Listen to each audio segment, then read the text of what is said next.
Hola seguidores del terror y de lo paranormal. Hoy les traigo una historia que les pondrá los vellos de punta. Esta historia la hemos titulado La monja y el diablo. Y si están listos para sumergirse en esta terrorífica trama, vamos a comenzar.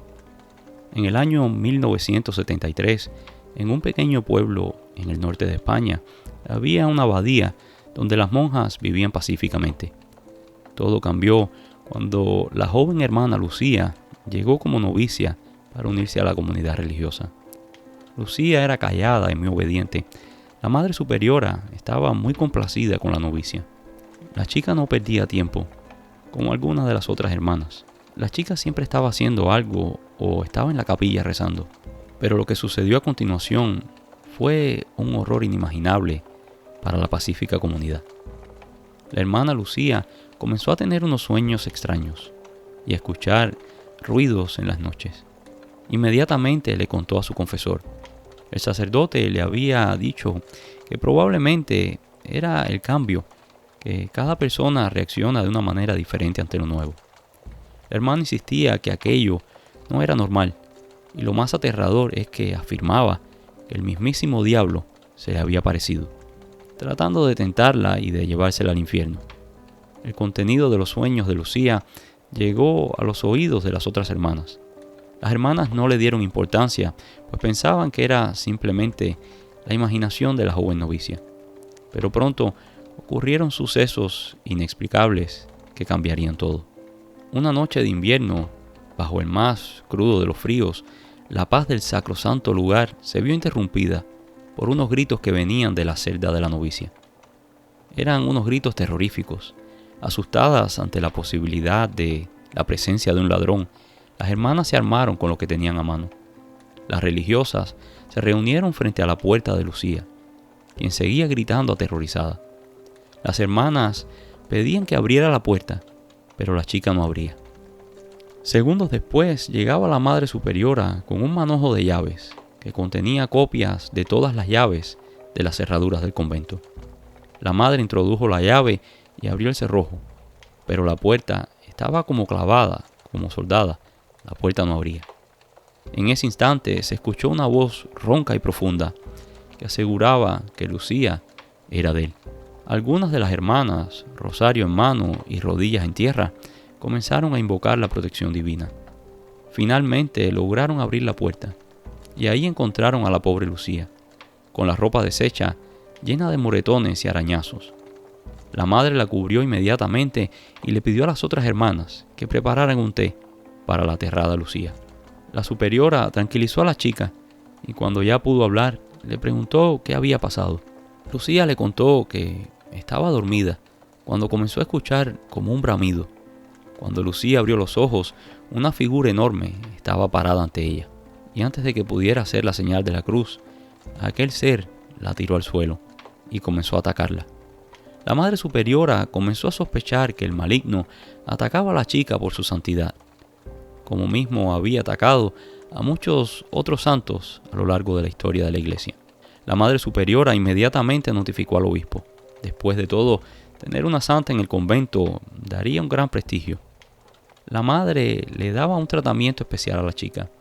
Ya Lucía no se ocupaba de labores como limpiar el piso o cocinar o fregar después de la cena. Ahora Lucía era la dama de compañía de la madre.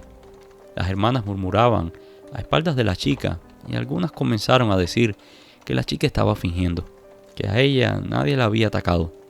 Lucía comenzó a pasar tiempo a solas en la capilla del convento. Las hermanas rezaban en la iglesia anexa al convento, pero Lucía siempre estaba sola, siempre se recluía en la pequeña capilla. Las hermanas sospechaban que ella no estaba rezando todo el día y la noche como ella aseguraba. Dos de las monjas acordaron espiarla esa noche. Las dos montaron guardia fuera de la capilla, pero el cansancio las venció y las dos se durmieron. Tiempo después, una de las monjas se despertó escuchando sonidos muy raros. La hermana entreabrió la puerta de la capilla y vio a Lucía haciendo unas marcas en el piso. Después se paró entre 5 velas negras y comenzó a hacer unas invocaciones. La hermana entendía perfectamente los nombres que mencionaba. La novicia hablaba un perfecto latín, como las hermanas mayores, que lo habían estudiado por años. Una de las hermanas corrió a buscar a la superiora. La monja que quedó vio cómo se materializó una figura enorme. Era algo horrible. La hermana Lucía estaba en un trance. Su cuerpo se cubrió de símbolos oscuros. La chica se postró ante la abominable figura y comenzó a hablar en otra lengua, una que el hermano no entendía. En ese momento, aquel ser mostró lo que parecía un niño envuelto en un paño azul. El llanto del niño no era un llanto normal, eran como chillidos ensordecedores. En ese instante llegaron las otras hermanas. Ante tal conmoción, lo que le había permitido a aquel ser materializarse se rompió.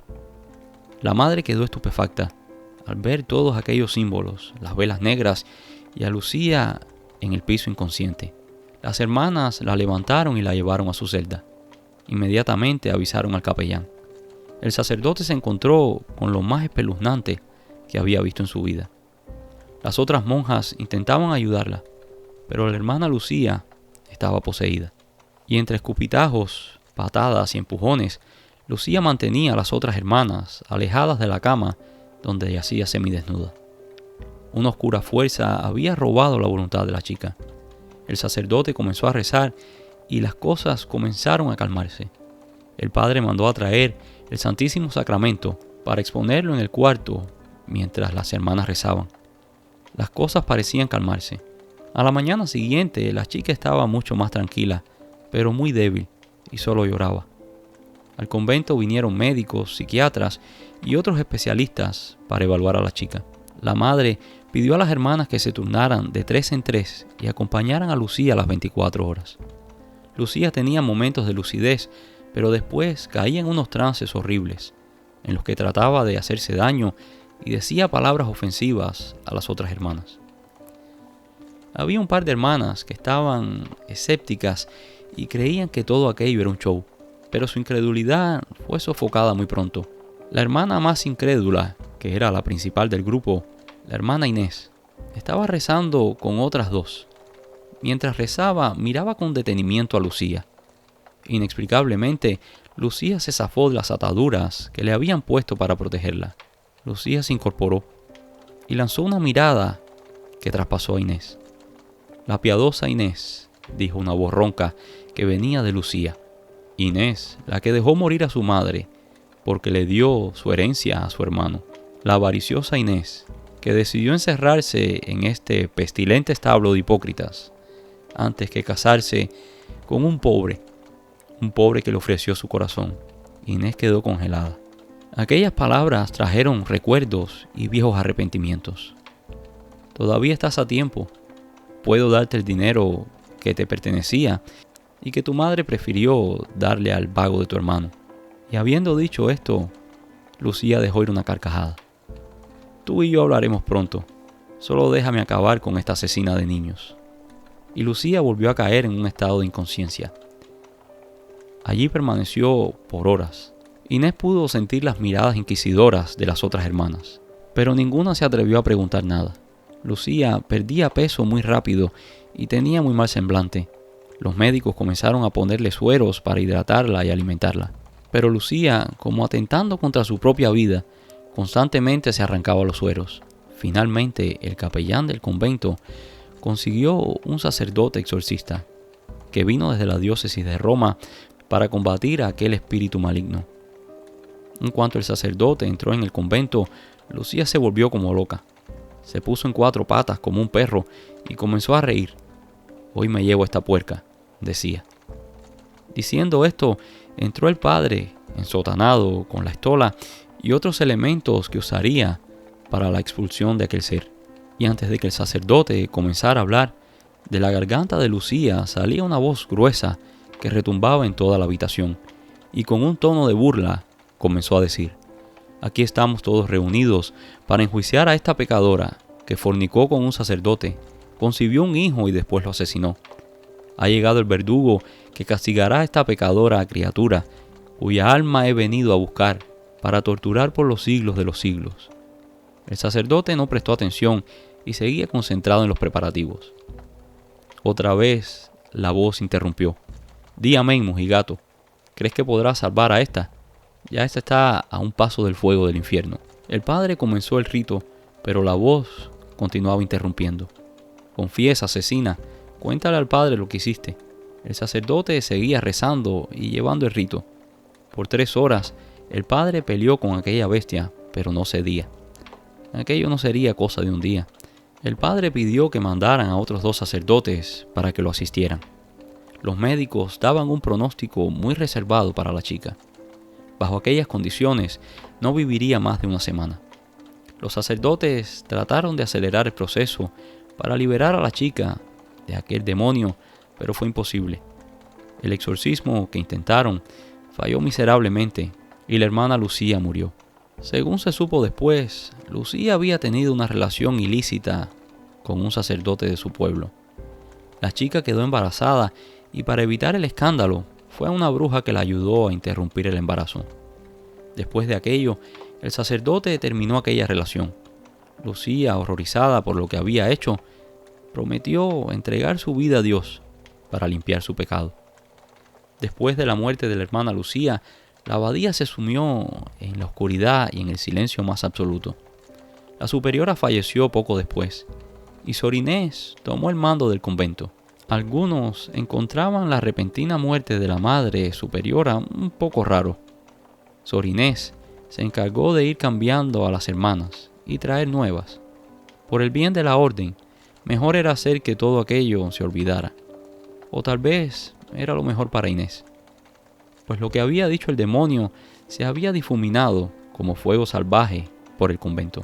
Los más osados llegaron a decir que la subida de posición de Inés había sido producto de un negocio con aquel ente. Los residentes del pueblo afirmaban que de vez en cuando podían escuchar el llanto de un bebé, en las noches de luna llena particularmente, y cuando miraban hacia el convento podían ver a una mujer con un niño en brazos, deambulando por los terrenos de la abadía. Hasta el día de hoy la abadía sigue en pie, y hay quienes afirman que la maldición de la hermana Lucía sigue viva y que su espíritu todavía deambula por los terrenos del convento. Y la segunda historia del día de hoy la hemos titulado La Misa de los Difuntos. Esta historia me la contaron en el norte de Brasil, hace ya unos años. João era el sacristán de la iglesia de un pequeño pueblo de Minas Gerais. João tendría unos 50 años y después de retirarse del trabajo en el campo, se dedicó por completo a ayudar en la iglesia. Él siempre tuvo el deseo de servirle a Dios, siempre quiso ser sacerdote, pero la vida se fue interponiendo entre su sueño y el seminario. João era muy amigo del sacerdote del pueblo. João y su esposa se encargaban de todo, desde cocinar, lavar y planchar para el padre, hasta reparar y pintar la iglesia. La gente del pueblo hablaba de extraños sucesos que pasaban en la iglesia, pero João nunca creyó. Él era un acérrimo católico, y para él no existía nada fuera del dogma de la iglesia. Una tarde, el padre se fue del pueblo por unos asuntos familiares, y otro sacerdote vendría al pueblo en unos días para sustituir al padre. João siguió en sus actividades normales. La noche que se fue el padre, lo despertaron las campanas de la iglesia. Sobresaltado, João corrió los pocos metros que separaban su casa de la parroquia. ¿Quién estaría tocando las campanas?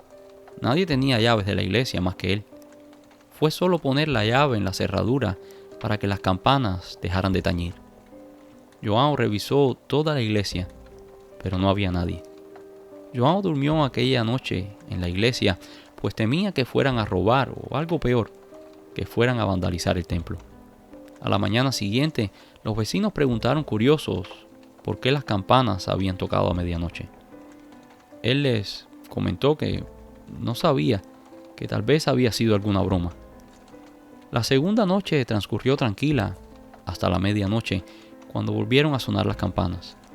A la mañana siguiente revisó todo, pero no había nada fuera de lugar. Otra vez, a la noche siguiente, las campanas tañían a todo.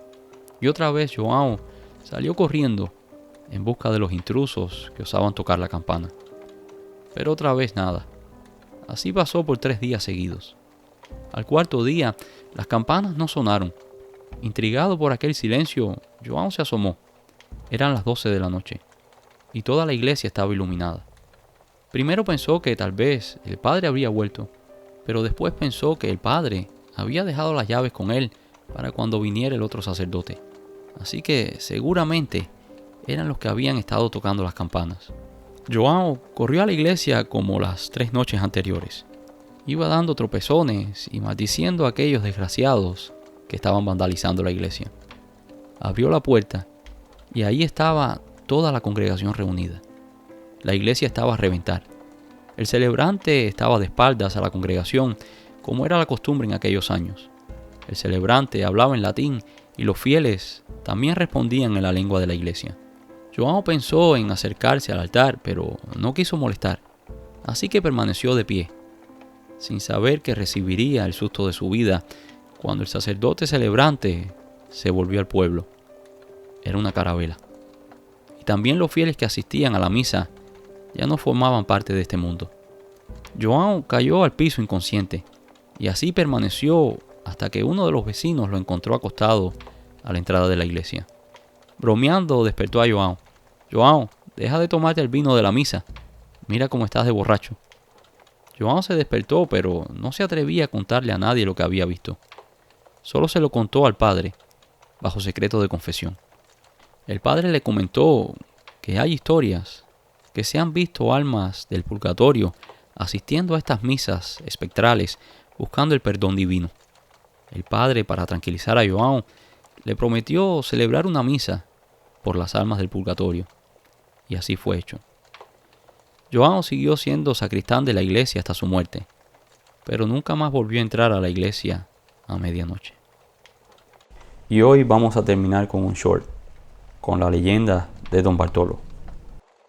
Don Bartolo era el hombre más adinerado de aquella región. Decían los pobladores que Don Bartolo estaba perdidamente enamorado de su hermana, y cada año, en su cumpleaños, hacía una gran fiesta. Y cada año repetía el mismo brindis, donde decía, por mi hermana, por el amor, y por el 20 de mayo del 1701.